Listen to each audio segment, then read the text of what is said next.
Hello दोस्तों, स्वागत है आप सबका साइट फॉर सिविल सर्विसेज में। आर्ट्स एंड कल्चर की एक और क्लास लेकर मैं उपस्थित हूँ आपके सामने। मंदिर वास्तुकला की शैलियाँ आज हम पढ़ेंगे। ठीक है, जानेंगे कि इसके कितने काइंड्स हैं, यानी कितने प्रकार की होती है, और उसका क्लासिफिकेशन क्या है, यानी उसका वर्गीकरण क्या है, उसकी क्या विशेषताएँ हैं। तो इसमें से प्री और मेंस दोनों के लिए क्वेश्चन बनते हैं। तो जब मैं पर्टिकुलर कोई फैक्ट बताऊँगी तो आप उसे याद रखिएगा। और मेंस के लिए इसमें जो हेडिंग्स हैं, जो ये पॉइंट्स हैं, इनको आप अच्छे से नोट्स बना लेना या अपना लर्न कर लेना। ठीक है, तो बढ़ते हैं इसके काइंड्स की तरफ। तो इसमें शैलियों में सबसे पहला है नागर शैली, दूसरा है द्रविड़ शैली, तीसरा है नायक शैली, चौथा है वेसर शैली, फिर होयसल शैली, विजयनगर शैली और पाल और सेन शैली।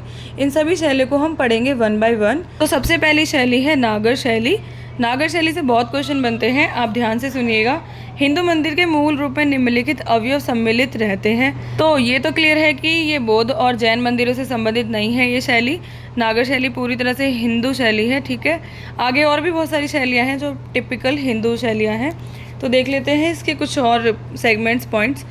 गर्भगृह, इसे गर्भगृह के नाम से भी जाना जाता है, जो सामान्य रूप से एक कक्षिका, यानी जो कक्षिका कहते हैं, जैसे कोई कमरा है, अर्थात छोटा कक्ष होता है जिसमें मंदिर के प्रमुख देवता को स्थापित किया जाता है। गर्भगृह का अर्थ होता है कि जब हम किसी मंदिर में एंट्री करते हैं तो उसके बाद जहाँ पर मेन मूर्ति होती है उसको हम गर्भगृह कहते हैं, उस कक्ष को। हालांकि मंदिर बहुत बड़े होते हैं, लेकिन जिसमें मूर्ति होगी, जहाँ मुख्य मूर्ति होती है, उसको गर्भगृह कहा जाता है। दूसरा पॉइंट है मंडप। मंडप क्या होता है? ये मंदिर का प्रवेश स्थल होता है। यह कोई द्वार, मंडप, सभा भवन हो सकता है और इसे सामान्य रूप से बड़ी संख्या में पूजा करने वाले लोगों को स्थान देने हेतु अभिकल्पित किया जाता है। मैं इसे साधारण भाषा में बताती हूँ। मान लीजिए हमने किसी मंदिर में एंट्री कर ली है। एंट्री करने के बाद एक रॉ बाहर हो सकती है, मतलब कुछ लोग बाहर इंतज़ार कर सकते हैं मेन द्वार या मेन हॉल से पहले, लेकिन कुछ लोग अंदर वेट करते हैं। गर्भगृह में अगर पूजा शुरू हो गई है तो जहाँ वो जो गैप होता है, जो वो स्पेस है, उसको मंडप कहा जाता है, जहाँ पर और लोग वेट कर रहे होते हैं, तो उस खाली स्थान को मंडप कहा जाता है। थर्ड पॉइंट है शिखर। ये पर्वत जैसा शिखर होता है। इसके आकार पिरामिडीय से वक्र रेखे तक विभिन्न प्रकार के हो सकते हैं। तो ये मंदिर के ऊपर की जो चोटी होती है उसी की बात हो रही है। नागर शैली में लगातार एक साथ 5-5, 6-6 शिखर भी बनाए गए हैं आगे आने वाले टाइम में। मतलब ये शुरुआती तौर पर एक ही होता था, फिर धीरे धीरे उसके साथ और भी मंदिर बनाए गए, जिसको विभिन्न देवताओं का नाम रख रख के बताया गया, डिफाइन किया गया, और फिर जो शिखर थे उनकी भी संख्या बढ़ गई थी। 4 पॉइंट है वाहन। ये आपने देखा होगा, बहुत सारे शिव मंदिर के सामने नंदी की मूर्ति स्थापित कर दी जाती है।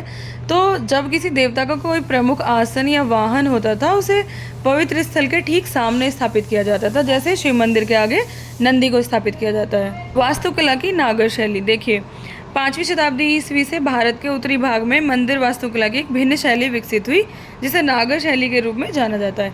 याद रखिएगा कि ये उत्तर भारत की शैली है। नागर शैली के अंतर्गत भी देश के पश्चिमी, मध्य और पूर्वी भागों में विभिन्न उप शैलियों का उद्भव हुआ। नागर शैली की कुछ विशेषताएं बताऊंगी मैं आपको, लेकिन पहले एक पॉइंट बता देती हूँ कि कुछ एमपी के मंदिर ऐसे हैं जिनको लेकर कई बार क्वेश्चन बनता है कि एमपी के जो मंदिर हैं वो द्रविड़ शैली में आते हैं या नागर में आते हैं। मैक्सिमम नागर शैली के ही हैं। तो चलिए आगे बढ़ते हैं, इसके और सेगमेंट्स थोड़ा सा देख लेते हैं। मंदिरों में सामान्य रूप से मंदिर निर्माण करने की पंचायतन शैली का अनुपालन किया गया। इसके अंतर्गत मुख्य मंदिर के सापेक्ष क्रूसीफाइड, यानी क्रूस आकार के भूविन्यास पर गौण देव मंदिरों की स्थापना की जाती थी। देखिए, मैं इसको साधारण भाषा में बताती हूँ आपको कि जो मंदिर बनाया जाता था, मुख्य मंदिर से संलग्न यानी उससे लगे हुए और भी कुछ देवताओं के विन्यास बनाए जाते थे। मतलब और देवताओं की छोटे छोटे या बढ़ते क्रम में, घटते क्रम में, वैसे बढ़ता हुआ क्रम नहीं था। हमेशा आप देखेंगे तो उत्तर भारत की शैलियों में घटते क्रम में और कुछ चोटियाँ लगाई जाती थी, उसके अंदर कोई दूसरे देवताओं की मूर्तियाँ रख देते थे। तो ये उसी को यहाँ पर कहने का प्रयास किया गया है। दूसरा पॉइंट है, मुख्य देव मंदिर के सामने सभा कक्षा, मंडप स्थित होते थे। ये मैंने आपको अभी बताया था। गर्भगृह के बाहर देवी गंगा और यमुना की प्रतिमाओं को स्थापित किया जाता था। अब यहाँ पर ध्यान देने की बात है कि गंगा और यमुना की मूर्तियां तो वो स्थापित करते थे, लेकिन यहाँ पर जल का कोई टैंक या जलाशय नहीं होता था। जलाशय द्रविड़ शैली में होते थे, लेकिन जब हम नागर शैली की उप शैली को पढ़ते हैं, सोलंकी जो गुजरात में थी, तो वहाँ पर कुछ बावड़ियाँ बनाई जाती थी, छोटे एक तालाब की तरह। ठीक है। लेकिन जलाशय, बहुत बड़े टैंक या बड़े जलाशय इस तरह की कोई चीज़ नहीं थी। आगे बढ़ते हैं। मंदिरों को सामान्य रूप से भूमि से ऊंचे बनाए गए मंच या वेदी पर निर्मित किया जाता था। आपने कई बार देखा होगा अपने आसपास भी, क्योंकि उत्तर भारत में ही हम लोग रहते हैं, तो उत्तर भारत में आपने ध्यान दिया हो मंदिरों को थोड़ा सा ऊंचाई पर बनाया गया है। सीढ़ियाँ, चाहे सीढ़ियाँ लगाई गई हो, वहाँ पर कोई और व्यवस्था करी गई हो, लेकिन अधिकतर थोड़ा सा ऊंचाई पे ही बनाते थे। बिल्कुल नीचे ज़मीन से मिलाकर बहुत कम मंदिर बनाए गए हैं उत्तर भारत में। एक तो ये धर्म ग्रंथों में ऊंचाई को, किसी एक पर्टिकुलर ऊंचाई को लिखा गया है, उसका एक कारण ये भी है। दूसरा इसका कारण मुझे लगता है कि स्वच्छता को मद्देनजर रखते हुए ऐसा किया जाता होगा। चलिए आगे बढ़ते हैं। मंडपों के निर्माण में स्तंभों का प्रयोग किया जाता था। स्तंभ हमेशा ऊंचे ऊंचे हॉल में मजबूती के लिए होते हैं। आपने कहीं और भी इसके उदाहरण देखे होंगे। मतलब आज भी अगर कोई बहुत बड़ा सेमिनार हॉल बनाया जाता है तो उसमें पिलर्स का यूज़ होता है, तो ये मजबूती के लिए होते हैं। आगे बढ़ते हैं। शिखर सामान्य रूप से 3 प्रकार के होते थे। पहला है लैटिना या रेखा प्रसाद, दूसरा है फमसाना और तीसरा है वल्लभी।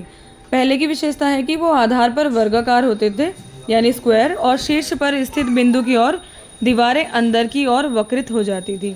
नीचे आप चित्र में देख सकते हैं, ये शिखर है और इसकी जो दीवारें हैं वो एक दूसरे की तरफ झुकी हुई है। ठीक है, तो ये कई बार वर्गाकार होते थे, कई बार इस तरह का, जैसा इस चित्र में ऐसे भी। तो वो तीनों ही प्रकार इसमें डिफाइन किए गए हैं। फमसाना होता था, इस प्रकार के शिखर का आधार अधिक चौड़ा होता था और लैटिना की अपेक्षा उनकी ऊंचाई कम होती थी। वे शीर्ष बिंदु की ओर सीधी रेखा में ढलान निर्मित करते थे। वल्लभी, इनका आधार आयताकार होता था और छतें गुंबदाकार प्रकोष्ठ का निर्माण करती थी, जैसे किसी मस्जिद में होता है ना, थोड़ा सा वैसा शेप लेके। इन्हें अर्धगोलाकार छतें भी कहा जाता था। ये तब प्रचलित हो चुके थे बौद्ध मठों की वजह से। शायद मैं इस बात को श्योर होकर नहीं कह रही हूँ, लेकिन मैं अपनी एक रिसर्च के हिसाब से कह रही हूँ कि बौद्ध जब मठ बनाए गए थे तो उनका अर्धगोलाकार का ही ऊपर से डिज़ाइन होता था, तो वैसा ही शायद कॉपी किया गया होगा वल्लभी में। शिखर का ऊर्ध्वाधर शीर्ष एक क्षैतिज नाली युक्त चक्र के रूप में समाप्त होता था।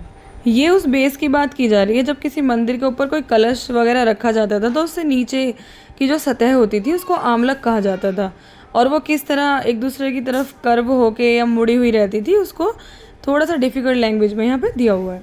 मंदिर के अंदर दीवार को 3 क्षैतिज भागों में विभाजित किया गया था, जिन्हें रथ कहा जाता था।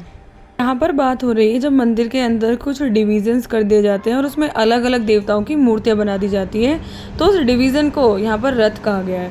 ठीक है, तो वो कितने तरह के होते थे? पंचरथ, सप्तरथ और यहाँ तक कि नवरथ। और फिर उसमें क्या करते थे? मंदिर के इन विभिन्न भागों में कथात्मक मूर्तियाँ यानी नैरेटिव स्कल्पचर्स बनाई जाती थी। गर्भगृह के चारों ओर प्रदक्षिणा पथ होता था जो ढका हुआ होता था।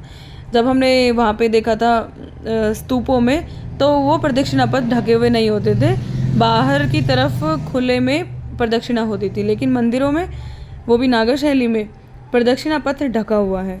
सामान्यतः मंदिर परिसर 4 दीवारी से घिरा नहीं होता था और प्रवेश द्वार भी नहीं होता था। यहाँ पर कहने का अर्थ है कि जो साउथ के मंदिर हैं द्रविड़ शैली के, उनके चारों तरफ बाउंड्री होती थी अधिकतर, और प्रवेश द्वार भी होता था, गेट लग जाते थे। लेकिन नागर शैली में ओपन मंदिर बनाने की विधि थी। नेक्स्ट वीडियो में हम इसकी 3 उपशैलियाँ पढ़ेंगे। ठीक है, मिलते हैं नेक्स्ट वीडियो में। आप सभी को नमस्कार।